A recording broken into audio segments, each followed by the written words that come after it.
welcome to Nature Walk with Liam and Wee. Today, we can't walk in nature, so we're walking back through nature.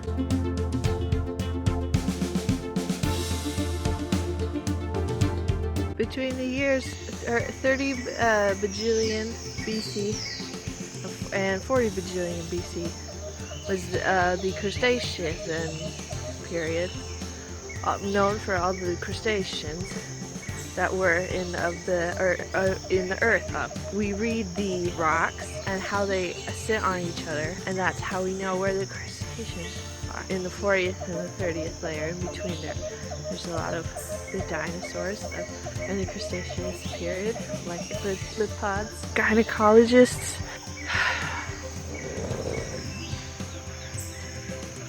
velociraptors would probably be lithopods. Estimates, nature started about 4 billion years ago with a little creature we now call Lucas. He's everyone's grandfather, Lucas.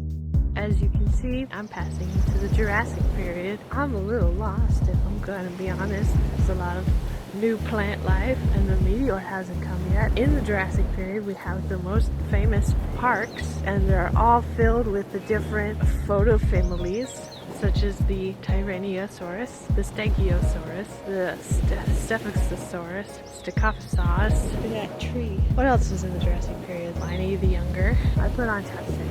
Now Liam is the geography expert between us, but I happen to know a lot about plants. They first evolved. Lucas was soon postponed by the first early fish and reptiles that swam the seas. A common one was Marella, an early scorpion. But scorpions didn't last long. They were soon overtaken by trilobites and tronodons, which swam the early seas after Lucas because they all ate him. The algae came next and filled the atmosphere with oxygen, which was cool for us later, but first it drowned everything else that came before it. We're gonna cut to Weed now in the Great Dying when everything died because there was oxygen. Nice to meet you. I'm doing very well, thank you. That's a very nice dress you're wearing.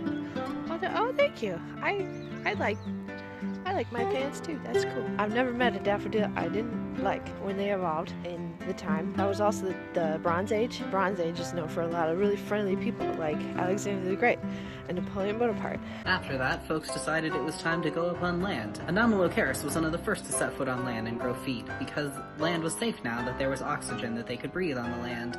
So things spread out from there, and they became scorpions, and they became reptiles, but they were already reptiles. This was a new kind of reptile. Amphibians, squishy reptiles without fur or claws or scales, began their journey forth across the newly formed land that they took for themselves, and they said, this is amphibian land now, fuck you aquatic reptiles, this is ours. Weed is on location now. Weed, what did those amphibians have to say to us? I made a mistake where I'm walking and it's suddenly very soggy, which means we're going even further back in time than I was supposed to. So if I don't make it back, I leave all of my earthly possessions to Fjord.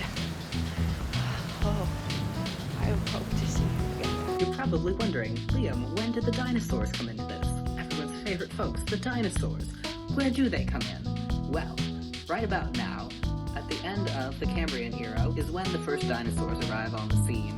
We don't know quite where they came from, since they don't appear to have branched off from the same tree of life as everything else. It's thought that they might be their own tree entirely that showed up at this time fully formed in the form of dinosaurs. They first started stomping around in the late Cretaceous period in what is now Southeast Europe, but there was no Europe at that time. Now this is a real treat. Alligator pit.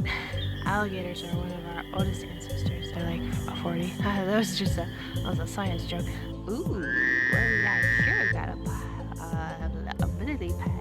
The dinosaurs stomped around for several million years before they decided this shit sucks, we want feathers. So they grew some feathers, and then they grew taller, and some of them learned how to fly, and some of them stayed on the ground, and some of them learned how to burrow, and some of them became aquatic again, such as recently discovered Spinosaurus. That's a really frustrating thing about science, is that I know it, I've met it, we text every couple of months, but I don't know history's birthday. I've got a real treat coming up for you. It was the first discovery of the sun.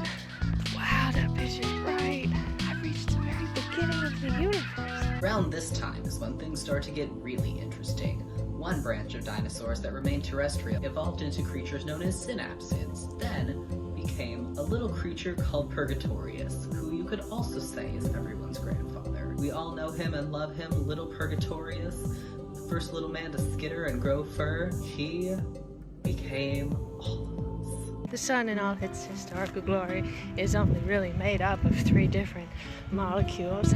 It's got hydrogen and oxygen and bitugen. Now you may be wondering, what is bitugen? It only exists in the sun. They poked the sun with a big stick. And the sun was like, fuck dude, that's bitchin'. I think the sun has a stick kink. Little Mildred here can tell you, as well as anyone, that the extinction of the dinosaurs was one of the greatest tragedies to ever befall our planet. It is in fact what we remember on Memorial every day, the loss of those great noble beasts. Though no one will ever again party like those motherfucking dinosaurs partied. The Australopithecines followed in their footsteps. They carved out the rift valleys and they found a new way to party, like no one had partied before. Well, if that ain't the most ominous cloud in all of doohickey. Wow. In time, the Australopithecus passed on, as all things do, but they gave rise to Homo erectus, and I think we all know what happened after that.